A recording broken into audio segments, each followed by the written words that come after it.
Alors que les tensions montent en flèche au Moyen-Orient, Israël et l'Iran semblent se rapprocher de plus en plus d'un conflit à grande échelle avec chaque jour qui passe.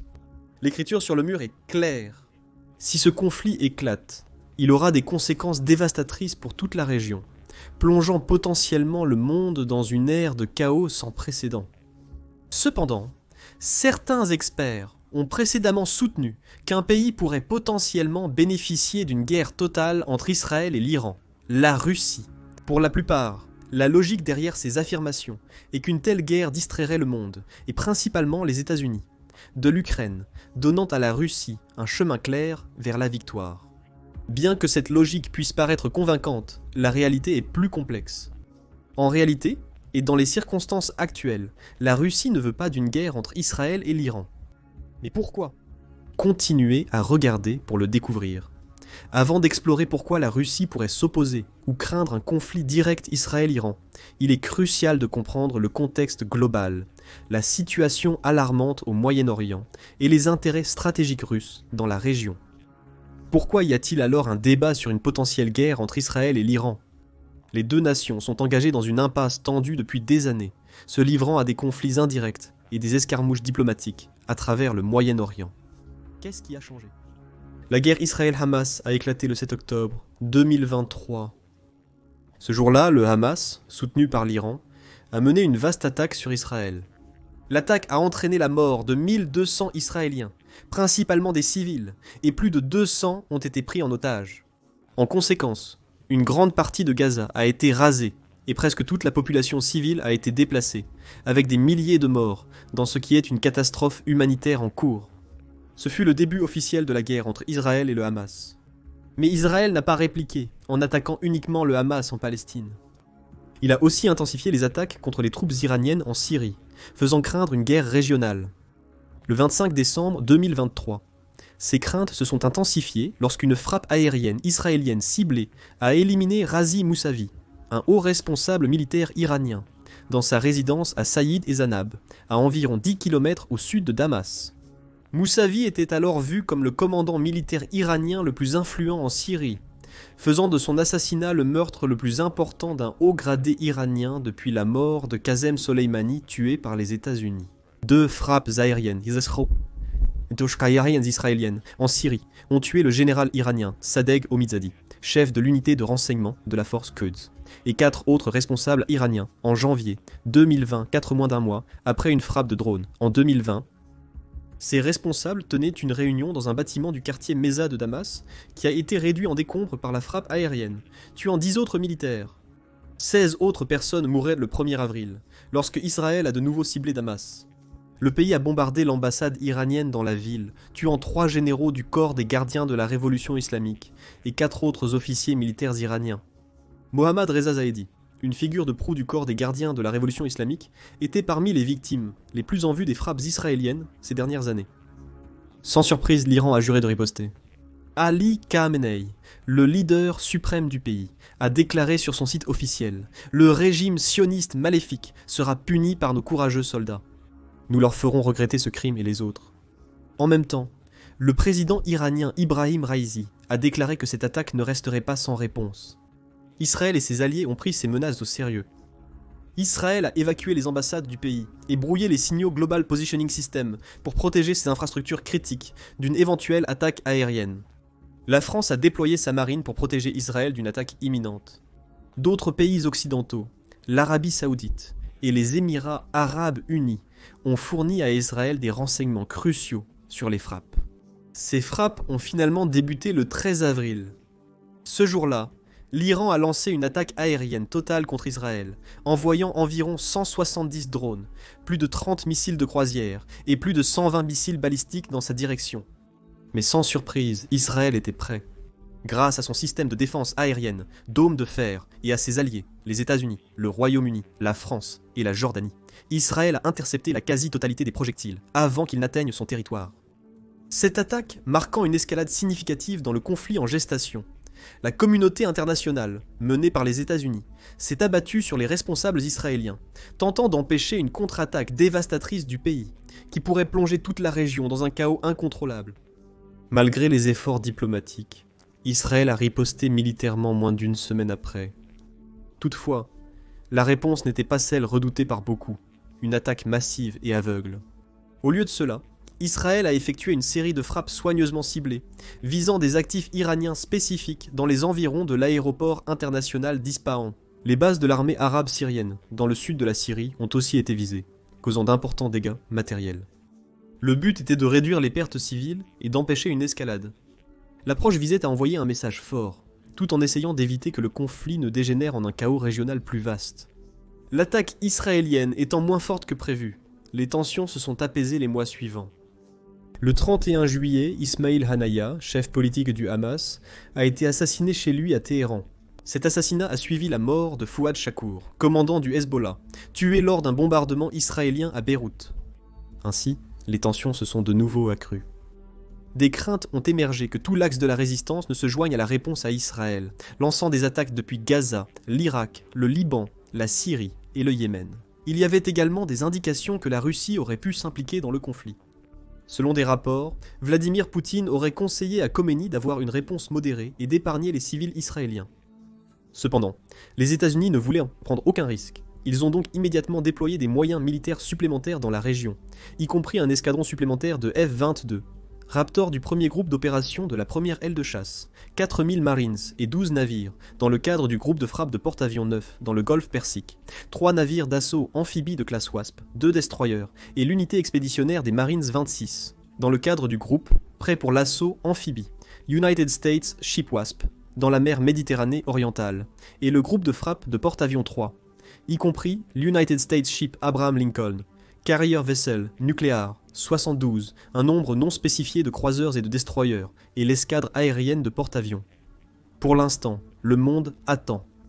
La question que tout le monde se pose est de savoir si ces déploiements militaires redoutables seront suffisants pour dissuader toute nouvelle agression, ou s'ils ne serviront que de précurseurs à une confrontation encore plus grande, une confrontation possible prédite par les Nations Unies comme une catastrophe au-delà de l'imagination.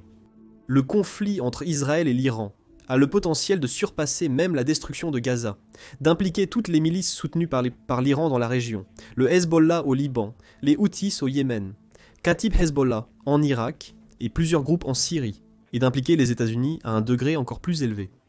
Avec cela à l'esprit, une question se pose. Comment cette situation pourrait-elle bénéficier à la Russie ? La Russie prospère sur le dysfonctionnement, c'est la simple réponse. Selon le président ukrainien Volodymyr Zelensky, la Russie cherche à provoquer une guerre au Moyen-Orient pour créer de nouvelles sources de douleur et de souffrance, saper l'unité mondiale, accroître les discordes et ainsi aider la Russie à détruire la liberté en Europe.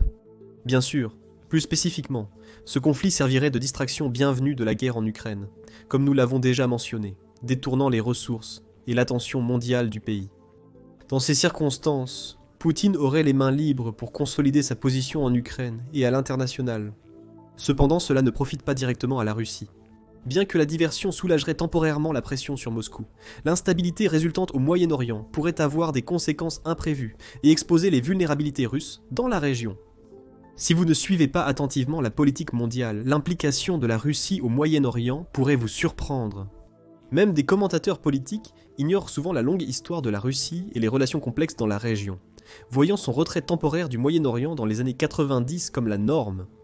Néanmoins, la Russie est revenue au Moyen-Orient et a passé plus de 10 ans à tirer parti des conflits locaux pour accroître son influence. La guerre civile libyenne a permis à la Russie d'établir une tête de pont dans le pays et d'en faire l'un de ses plus proches alliés dans le monde arabe. Puis il y a la guerre civile syrienne, où l'intervention de la Russie a sauvé le régime du président Bachar al-Assad d'une défaite certaine, même si l'intervention en question a nécessité 19 160 missions de combat et 60 et 11 000 frappes aériennes, qui ont tué des dizaines de milliers de civils et causé des dévastations généralisées. Fort de son succès en Syrie, la Russie a ravivé ses anciennes relations et en a forgé de nouvelles à travers le Moyen-Orient. Elle s'est concentrée sur les États arabes du Golfe, essayant d'être un meilleur partenaire que les États-Unis. De nombreux pays ont trouvé les avances russes séduisantes. Prenons l'Égypte comme exemple. Les États-Unis ont rompu les liens avec l'ancien président égyptien Hosni Moubarak dès les premiers signes de troubles, malgré sa longue allégeance envers Washington. La Russie a profité de l'occasion pour s'engager avec la nouvelle direction égyptienne, organisant des exercices navals conjoints et construisant une centrale nucléaire de 30 milliards dans le pays. Et ce n'était qu'un exemple. La Russie tente depuis des années de supplanter les États-Unis comme principal médiateur au Moyen-Orient.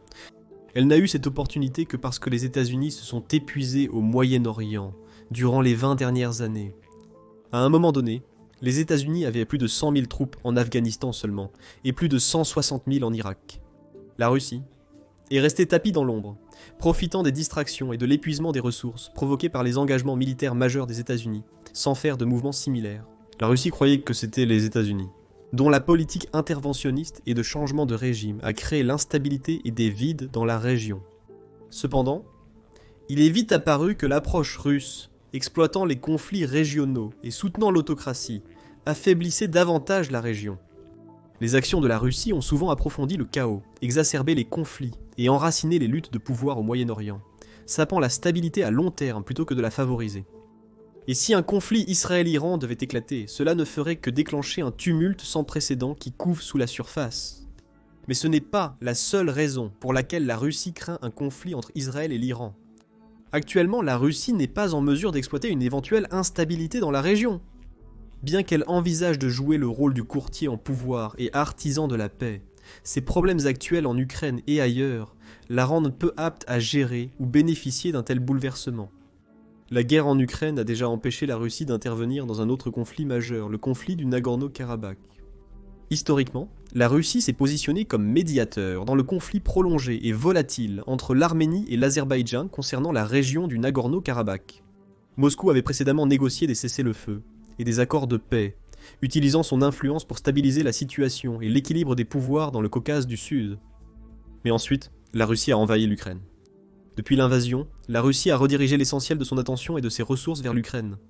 Cela a grandement restreint la capacité de la Russie à s'impliquer de façon significative au Nagorno-Karabakh ou ailleurs. Ainsi, lorsque l'Azerbaïdjan a lancé une offensive militaire d'envergure sur le Nagorno-Karabakh en septembre 2023, la Russie était quasiment absente. Cette offensive éclair et l'occupation de la région du Nagorno-Karabakh ont conduit à la dissolution de l'enclave arménienne ethnique le 1er janvier 2024 et au déplacement de 100 417 de la population estimée de la région de 120 000. Le conflit du Nagorno-Karabakh a montré combien les paroles de Poutine valaient peu. En 2020, il a promis que les pacificateurs russes seraient toujours là pour protéger la population de la région, maintenir un cessez-le-feu et garantir l'accès à la seule route reliant le Nagorno-Karabakh et l'Arménie. Et il n'a tenu précisément aucune de ses promesses. L'incapacité de la Russie à prévenir une telle escalade dramatique au Nagorno-Karabakh a non seulement révélé sa capacité réduite à gérer plusieurs conflits régionaux, mais a également souligné les ramifications plus larges de son surextension. Dans cette optique, il ne fait aucun doute qu'un conflit entre Israël et l'Iran serait le dernier clou dans le cercueil de l'influence mondiale, tant recherché par la Russie. Un conflit Israël-Iran condamnerait probablement aussi la relation de la Russie avec au moins l'un des acteurs du drame mondial, malgré le fait que les relations de la Russie avec les deux soient plutôt civiles, pour la plupart. La Russie et Israël ont débuté leurs relations sur une note plutôt négative. Pendant la guerre froide, l'Union des républiques socialistes soviétiques, prédécesseurs de la Russie, soutenait l'ennemi d'Israël, l'Organisation de libération de la Palestine. L'antisémitisme était un élément central de la propagande soviétique. Cependant, les choses ont pris un tournant dramatique dans les années 2000. Dans un revirement surprenant, les deux pays ont commencé à entretenir une relation amicale, une fois que Poutine, un leader pro-Israël, a été élu président en 2000. Un an après, Ariel Sharon, un politicien israélien pro-russe, est devenu Premier ministre d'Israël, renforçant davantage leurs liens croissants.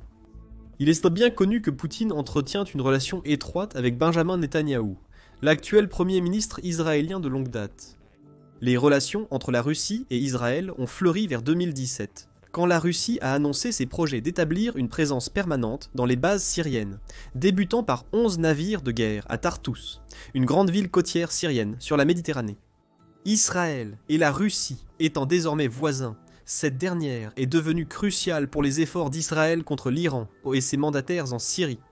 Il n'est pas surprenant qu'Israël ait maintenu ses relations avec le Kremlin après l'invasion de l'Ukraine par la Russie, alors que de nombreux pays occidentaux se sont éloignés de Moscou ou ont rompu leurs liens.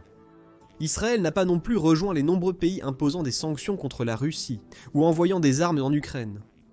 Cependant, une fois la guerre Israël-Hamas éclatée, les relations russo-israéliennes se sont quelque peu tendues. Pourquoi ? Parce que la Russie avait également construit une relation assez solide avec l'adversaire même qu'Israël combattait, l'Iran. Mais comment en est-on même arrivé là? Après tout, la Russie et l'Iran partagent une histoire compliquée, souvent marquée par des rivalités et la méfiance. La réponse est simple. C'est un mariage de convenance et rien de plus. Après l'invasion de l'Ukraine, en 2022, la Russie a renforcé ses liens avec l'Iran, dans le but de surmonter l'isolement imposé par l'Occident. La Russie pouvait compter sur l'Iran dans les domaines de la défense et de l'économie.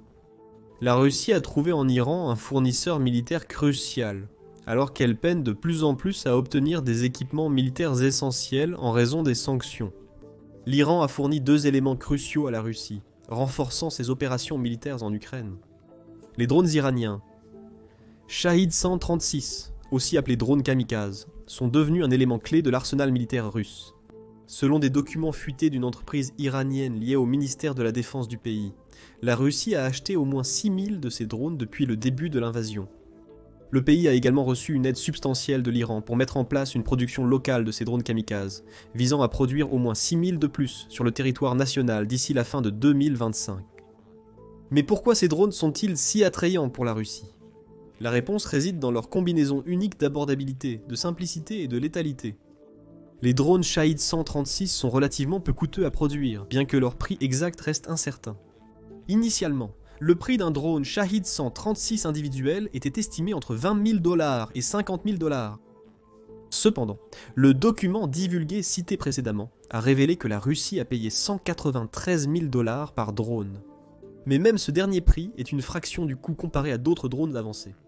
Le Bayraktar TB2 turc est largement reconnu comme l'un des meilleurs drones de sa catégorie. Bien que le coût officiel exact de ce modèle reste confidentiel, les estimations varient de 2 millions à 5 millions. C'est au moins 10 fois plus cher que le Shahid 136. Mais même s'ils coûtent une fraction du prix des autres drones, ils peuvent porter un coût dévastateur. Le Shahid 136 transporte une ogive qui pèse généralement entre 60 et 110 livres. L'ogive est conçue pour délivrer un impact explosif substantiel lors de la détonation, ce qui est efficace contre les cibles militaires et civiles. L'impact est destiné à maximiser les pertes humaines et la destruction matérielle, faisant de ces drones un cauchemar pour l'Ukraine, particulièrement au vu de l'utilisation aveugle qu'en a fait la Russie. Selon les rapports, rien qu'en décembre 2023, la Russie a lancé jusqu'à 3700 drones kamikazes sur le territoire ukrainien. En ce qui concerne la simplicité, il ne faut pas longtemps pour apprendre à utiliser le Shahid 136. Selon les renseignements ukrainiens, les soldats russes ont été formés pour le faire en Syrie par le Hezbollah et les gardiens de la révolution iranienne. Le deuxième élément crucial que l'Iran a fourni à la Russie est des missiles balistiques. En février 2024, Reuters a rapporté que l'Iran avait envoyé environ 400 puissants missiles balistiques de surface à la Russie. L'envoi comprenait surtout des missiles balistiques à courte portée de la famille Fatih 110 comme le Zolfaghar. Ce modèle a une portée opérationnelle allant jusqu'à 435 miles et coûterait apparemment 110 000 $ par unité. 6 mois plus tard, en août 2024, Reuters a de nouveau rapporté les plans de l'Iran de livrer des centaines de missiles balistiques supplémentaires à la Russie. On croit également que les deux pays ont signé un contrat pour cette livraison en décembre 2023, promettant de livrer 2 systèmes, le Fatih 360 et l'Ababil, un système moins connu construit par l'Organisation des industries aérospatiales détenue par le gouvernement iranien. En prévision de cette livraison, le personnel militaire russe aurait visité l'Iran pour apprendre à utiliser le système Fatih 360, qui peut lancer des missiles avec une portée maximale de 75 miles et une ogive d'environ 330 livres. Grâce à ce système, la Russie pourrait éliminer des cibles à courte portée en Ukraine tout en réservant ses missiles balistiques pour des objectifs plus lointains, au-delà de la frontière ukrainienne. Toutefois, la coopération militaire irano-russe est réciproque. La Russie aurait également promis de vendre à l'Iran des avions de chasse Sukhoi Su-35, des hélicoptères d'attaque Mi-28 et des avions d'entraînement à réaction Yak-Un 3.0. La force aérienne iranienne ne possède que quelques dizaines de chasseurs opérationnels, dont des modèles acquis avant la révolution islamique de 1979. La coopération économique entre la Russie et Israël a renforcé la résilience de la Russie face aux sanctions internationales. En mars 2022, l'Iran a signé un accord avec la Russie pour importer 21 millions de tonnes de biens de base tels que le blé, le maïs et l'huile végétale. En décembre 2022, les deux pays ont annoncé une route commerciale transcontinentale de 1800 miles allant de l'extrémité est à l'océan Indien, qui visait à échapper à la portée des sanctions internationales pour l'Iran et la Russie. En février 2023, Téhéran et Moscou ont entièrement relié le système de messagerie financière de la Banque de Russie et le service de messagerie financière nationale, CEPAM, de l'Iran, créant un conduit financier critique entre les deux pays. La liste pourrait s'allonger indéfiniment, mais inutile d'en rajouter. Vous comprenez maintenant pourquoi un conflit entre Israël et l'Iran inquiète tant la Russie. Dans le contexte actuel, la Russie serait probablement contrainte de soutenir l'Iran. Sinon, l'Iran pourrait rompre son soutien vital et couper des approvisionnements cruciaux. Toutefois, si la Russie demeurait à l'écart, elle resterait en difficulté. Pourquoi ? Un conflit direct sur son territoire réduirait probablement la capacité de l'Iran à servir de fournisseur militaire à la Russie, car il devrait rediriger son attention et ses ressources. En somme, c'est une situation perdante pour Poutine. La dernière raison pour laquelle la Russie doit se méfier d'une guerre entre Israël et l'Iran est un autre scénario possible de perte. En cas de guerre totale au Moyen-Orient, la Chine servirait probablement de médiateur, la Russie étant engagée ailleurs. Pourquoi est-ce un problème pour la Russie ? La Chine a déjà beaucoup profité de la guerre en Ukraine. Rejeté par l'Ouest, Poutine s'est tourné vers l'Est, n'ayant pas d'autre choix. Et la Chine était là, prête à l'accueillir. Mais ne vous y trompez pas, la volonté d'aider n'a rien à voir avec le partenariat sans limite proclamé entre les deux pays. Cela a tout à voir avec les ambitions mondiales inébranlables de la Chine. La Chine a depuis longtemps pour objectif la domination mondiale. La seule façon d'atteindre cet objectif est de défier l'ordre international existant et d'étendre son influence dans des régions clés. Grâce à la Russie et à sa guerre plus longue que prévue en Ukraine, la Chine s'est vue offrir une opportunité en or.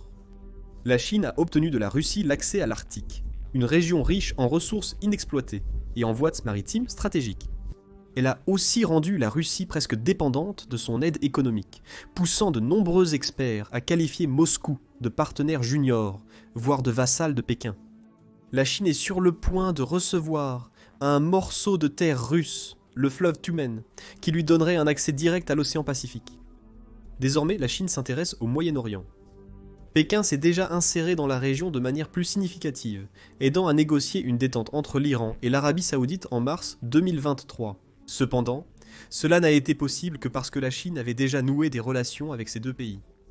L'Arabie Saoudite courtise depuis longtemps la Chine pour renforcer sa position économique et géopolitique. La Chine, premier importateur mondial de pétrole, s'aligne avec l'Arabie Saoudite, principal fournisseur mondial de pétrole. Le partenariat entre les deux pays a débuté dans les années 1990 mais a réellement prospéré plus tard, avec des projets collaboratifs tels que la raffinerie de Yanbu et d'importants développements d'infrastructures, dont Neom, une ville futuriste sur la mer Rouge. Mais l'engagement de la Chine avec l'Arabie Saoudite va encore plus loin. La Chine s'est également introduite dans le département militaire en vendant des technologies de missiles et des drones au pays. L'Iran a forgé un partenariat stratégique avec la Chine en réponse à l'ordre mondial dirigé par les États-Unis, qu'il considère comme restrictif. Cet alignement a été formalisé en 2021, avec un accord de coopération de 25 ans, promettant 400 milliards d'investissements. Cependant, la mise en œuvre réelle a été médiocre, et la dépendance de l'Iran à l'investissement chinois n'a pas été totalement satisfaite. Malgré leur alignement stratégique, d'importantes disparités persistent entre les deux pays. La Chine domine la relation économique, représentant une part substantielle du commerce iranien, tandis que la contribution commerciale de l'Iran à la Chine est minime. Ça vous dit quelque chose, n'est-ce pas ? La Chine a également activement recherché des relations avec d'autres pays du Moyen-Orient, comme les Émirats Arabes Unis, ou Émirats Arabes Unis en abrégé. Les Émirats Arabes Unis collaborent principalement avec la Chine, sur la sécurité intérieure, y compris la surveillance, mais coopèrent aussi avec d'autres pays comme Israël pour renforcer la sécurité. Dubaï, un carrefour commercial mondial majeur, profite aussi grandement de son rôle dans la facilitation du commerce chinois, avec l'Europe, l'Afrique et le Moyen-Orient. Comme de nombreux pays de la région, les Émirats Arabes Unis maintiennent un équilibre délicat dans leur politique étrangère, entre leurs liens avec les États-Unis et la Chine. La Chine doit donc consolider sa position régionale, en se montrant un partenaire fiable et un acteur clé pour répondre aux préoccupations de la région. Et quelle meilleure façon de le prouver qu'en s'engageant activement dans un conflit majeur et en facilitant les pourparlers de paix. Si la Chine parvient à ajouter cette corde à son arc, la Russie deviendra vraiment un spectateur marginalisé, luttant avec son influence diminuée et s'efforçant de suivre le rythme dans une arène géopolitique en rapide évolution. Et c'est la dernière chose que le pays veut. Qu'en pensez-vous ? Une guerre entre Israël et l'Iran est-elle imminente ? Si c'est le cas, Quel sera l'impact sur la Russie déjà affaiblie? Donnez votre avis dans les commentaires ci-dessous. Allez maintenant vérifier si Israël et l'Iran entrent en guerre. Qui gagne? Ou cliquez sur cette autre vidéo à la place.